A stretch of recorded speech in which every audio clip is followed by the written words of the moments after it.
Deixa eu só passar para o Raul, acabou de que ele falar tinha pedido. que é um defensor do legado do presidente Jair Bolsonaro. Talvez um dos grandes legados da retórica bolsonarista é o preconceito sistemático a mulheres, a homossexuais, a população trans, sempre em forma de zombaria. Aliás, quem assiste às lives do presidente se escandaliza até com a linguagem com que ele usa.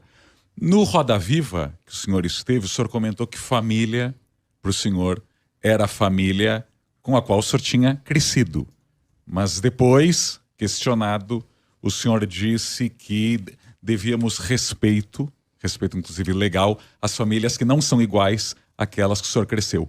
Afinal, o senhor concorda com a linguagem, com o pensamento bolsonarista de fazer piadas, de desrespeitar quem não é igual à família tradicional?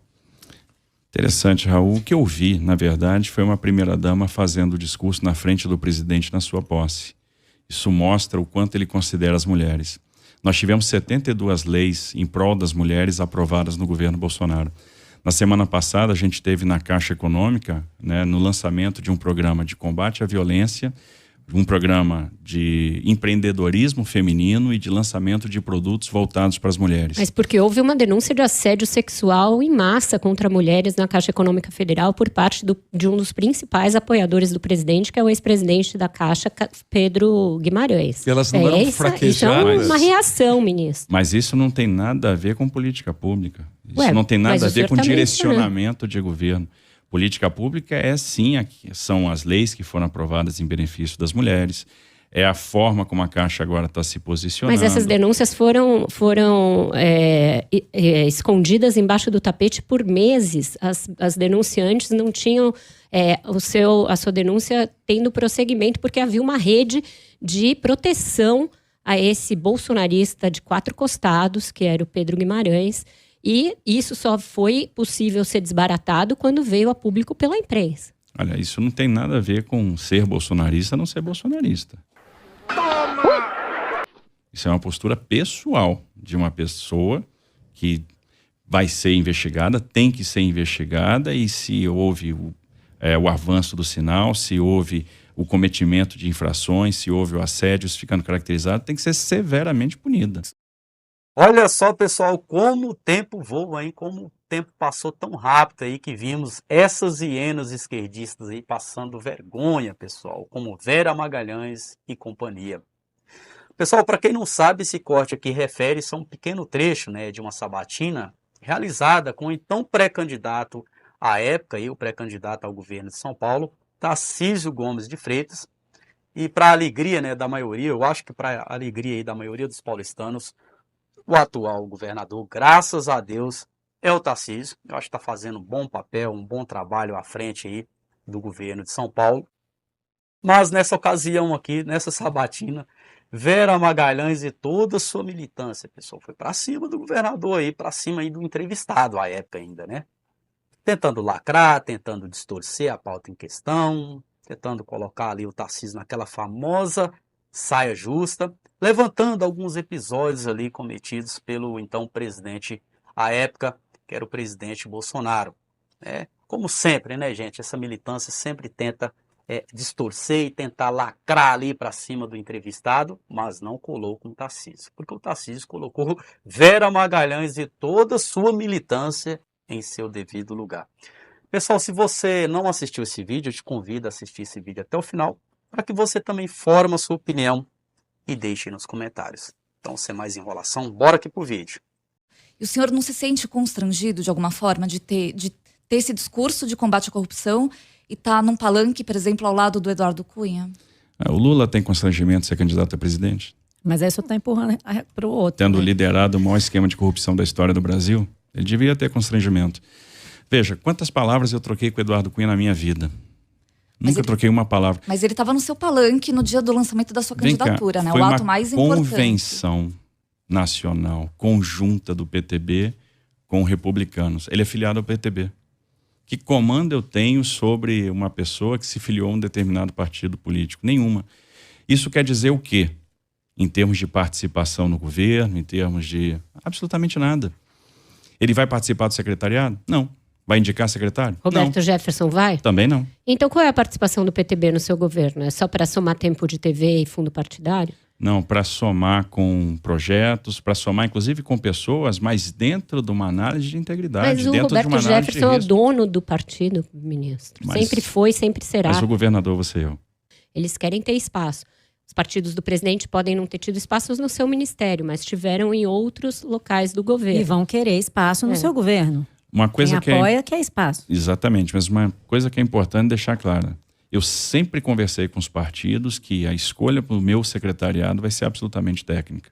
A escolha das posições chaves vai ser técnica. Eu vou repetir no governo do Estado de São Paulo a mesma coisa que eu fiz no Ministério da Infraestrutura. Não vai ser diferente, porque é isso que dá resultado. O que dá resultado é você trabalhar com gente técnica, gente que entende do problema, que consegue propor solução, gente que tem a criatividade. E a criatividade só vem quando você domina um assunto. Então, quando você traz um secretário, né, muito técnico, que domine um assunto, boas soluções vão surgir dali. E a gente tem que entender o que é bom para o Brasil e não é. Imagina um discurso que fala em rever desestatização da Eletrobras. Que mensagem a gente vai dar para o mundo se a gente rever a desestatização da Eletrobras? Um discurso que fala em interferir nos preços da Petrobras. Um discurso que fala em governar com MST e MTST. Né? O discurso de interferir nos preços da Petrobras foi o discurso do presidente Jair Bolsonaro, que várias vezes atacou a política de preços da Petrobras. Ao longo deste governo, ele atacou inúmeras vezes. Nunca interferiu no preço. Tanto Porque é que ele a não conseguiu, solução... ministro. Ele mandou mensagens ao Roberto Castelo Branco pedindo explicitamente isso, disse o ex-presidente da Petrobras. Tanto é que o enfrentamento que o presidente travou foi na questão do ICMS. E o próprio ICMS, nos patamares que nós tínhamos, para combustíveis, né, para energia. Então, acho que foi um passo importante, porque alivia o setor produtivo. O Brasil aliviou o IPI, aliviou o tributo de mais de 600 itens, diminuiu agora, diminuiu uma série de tributos e está ganhando arrecadação. Uma parte disso é efeito inflacionário. Ok. Uma parte disso é aumento de empresas, né, a criação de empresas e a criação de empregos. Quando o dinheiro sobra para o produtor, ele investe. Esse dinheiro que fica na mão do produtor vai virar compra de equipamento, vai virar compra de insumo, vai virar ampliação de planta, vai virar terceiro turno, vai virar emprego. Então, nesse caso, o senhor fica do lado do governo federal e não do estado de São Paulo, que perdeu bilhões aí de arrecadação. Perdeu bilhões, mas ganhou muito. O estado de São Paulo teve um aumento de arrecadação via ICMS brutal nos últimos anos. O ICMS per capita no estado de São Paulo subiu 26% de 2019 até aqui. Né? Isso à custa de produtividade, porque a indústria de calçados de Franca, de Jaú, de Birigui está sofrendo. As empresas estão indo embora para Minas, estão indo embora para o Nordeste. A Caoa está saindo do Vale do Paraíba e indo para Goiás. O oeste do estado e a Alta Paulista estão sendo esvaziados. A gente está perdendo negócio para o Mato Grosso do Sul, que tem uma proposta agressiva no campo tributário. Processadoras de alimentos foram para o Paraná, foram para Santa Catarina. Então, a gente precisa pensar nisso, porque o aumento de tributo está tirando competitividade. E a desigualdade regional, porque o estado de São Paulo é um estado muito rico, porém está se tornando desigual. Então, você tem uma realidade no Vale do Paraíba, você tem outra no Vale do Ribeira. Mas o senhor pretende mexer no Sudeste. ICMS do estado? Pretendo. De que forma? Pretendo. Reduzindo primeiro para os patamares que nós tínhamos antes da pandemia, onde houve esse aumento brutal. Né? Para depois a gente analisar que tipo de incentivo regionalizado a gente vai dar para trazer negócios e investimentos para as áreas mais deprimidas. Pessoal, tem muito mais episódios aqui que, se eu fosse colocar aqui o vídeo, ia ficar muito longo. Mas foi uma excelente sabatina, até porque o Tarcísio derrubou todas as narrativas aí dessa militância, que sempre tentou colocar Bolsonaro como vilão, pessoal. Né? E o Tarcísio foi bem cirúrgico nas suas análises, nessa entrevista, nessa sabatina, colocando que a militante Vera Magalhães e seus capachos em seu devido lugar. Eu queria ver a Vera Magalhães falando sobre a atual gestão do papai Lula, né? Onde acusou o Bolsonaro de ter roubado móveis. É um governo que está gastando horrores, né? Taxou aí esses sites de comércio exterior aí, AliExpress, Shopee, meteu imposto tudo quanto é lugar. E aí, Vera Magalhães, fala alguma coisa. Por que você não fala agora do seu papai Lula? Atacar Bolsonaro naquela época era muito bom, né? Lacrar para cima dos apoiadores do Bolsonaro à época era muito legal, né? Olha só, gente, forma a sua opinião, deixe nos comentários o que você acha de tudo isso. Deixa o like se gostou do vídeo, te convido a se inscrever no canal se não for inscrito, para você não perder os próximos conteúdos. Um abraço, até a próxima.